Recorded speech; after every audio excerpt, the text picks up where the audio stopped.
Alright, this is Dragon's base. First thing I notice is he has a nicely centered clan castle. His walls are all upgraded for his town hall level. His mortars are, I think they're maxed out. They're nicely placed so that they cover the entire base. But I think you should probably switch that dark lecture storage with the gold storage outside. You only have 2,000 in there. They're only going to be able to steal maybe 100 or 20 or 200. That's not too much. I'd rather you protect the gold. I think the wizard's towers are sort of exposed. You might want to say if you're only protecting one type of resource, you might want to move the lecture storages to where the wizard towers are and put the wizard towers up one so that they're next to the mortar towers. They won't get lightning, but they'll be able to cover up your entire base with splash damage. Because if you leave it out there as it is right now, it's really exposed. And another thing is your wall segmenting.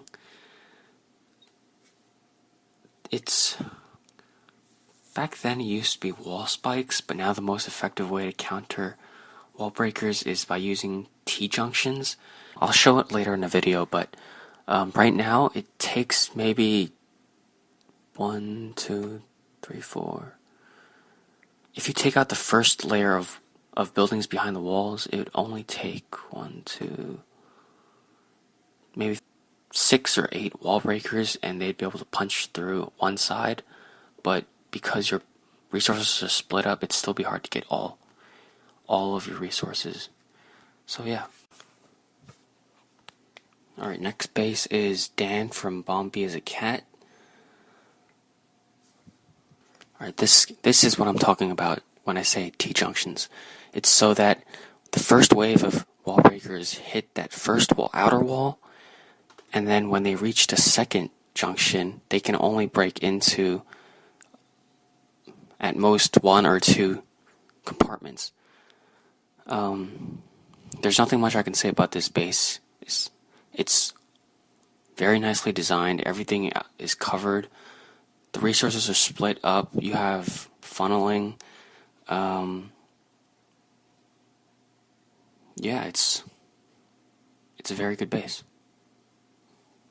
Alright, next base is Quentin from Rice Baby.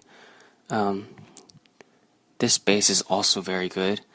Even though the walls aren't properly upgraded, he has a whole bunch of these outer towers, the arch towers and the cannon towers, that act as wall breaker deterrents, because you have to break through that outer wall first, and then he also has 2 T-junctions, and even if you break through on one side, you only get at most 2 to 3 storages. His clan castle is centered. It's a nice looking base, but it needs some upgrading. I'd say upgrade the mortar towers first, followed by the wizard towers, and then you can just do, in any order, cannon towers, arch towers, and air defenses last, or before Teslas if you want to. Alright, next base is SF1991. First off, he's done a really nice job upgrading his mortars and wizard towers to max, because that's very, very important against goblins and tier 1 troops in general. Number 2, his clan castle is nicely centered, and it's not very hard to draw the troops out. Number 3, his walls are upgraded almost max. It's good enough against wall breakers and other troops, because he has multiple T-junctions on every side of his base, as well as a hidden Tesla there. So yeah, wall breakers are pretty much useless, and you'd need a rage spell or a crap ton of giants and other tank troops to break through. His resources is nicely divided, so even if you break through on one side, you wouldn't get all of his resources. So this is a very nice base in general. Okay, next base is King Brian from Super Raiders. First off, he has very nicely upgraded mortar and wizard towers. He doesn't have that many T-junctions, but everything is nicely segmented and divided into little cubes so that you need a bunch of wall breakers, and even then they might go off in random directions because everything is parallel. So if you deploy wall breakers from, say, the southwest side, they might go for the 2 cannon towers first, and then the gold mines and the elixir storage. Then they'd go for the middle compartment, and by that time you're probably out of wall breakers, and you wouldn't get the other 3 storages that are deeper into his base. Another thing is his clan castle is nicely centered.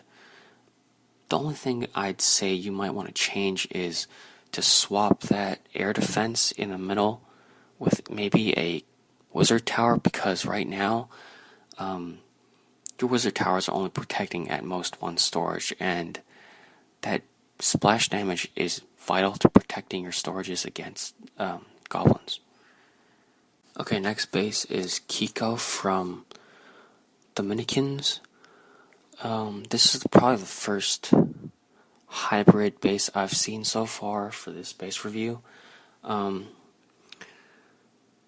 It's not something that I would want to attack, mainly because his resources are divided. Number 2, each compartment containing the resources has a max level wizard tower and a mortar tower. And if you were trying to go for his town hall, you'd have to go through his elixir storage, his storages on one side first, because where he stacked those walls, the wall breakers will avoid those and go for the compartments with the storages first.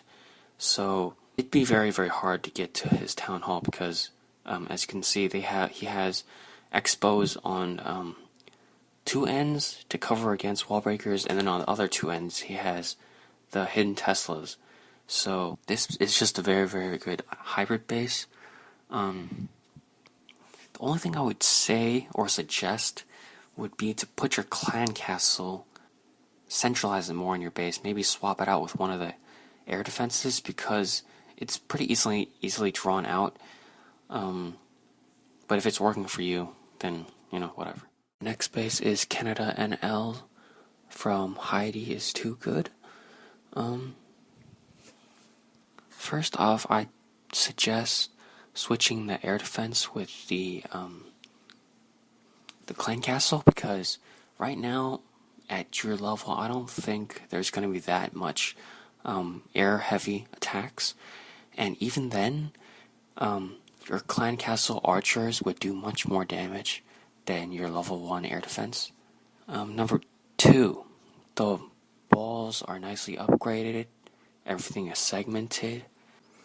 This is pretty obvious, but you need to upgrade the mortar and the wizard towers.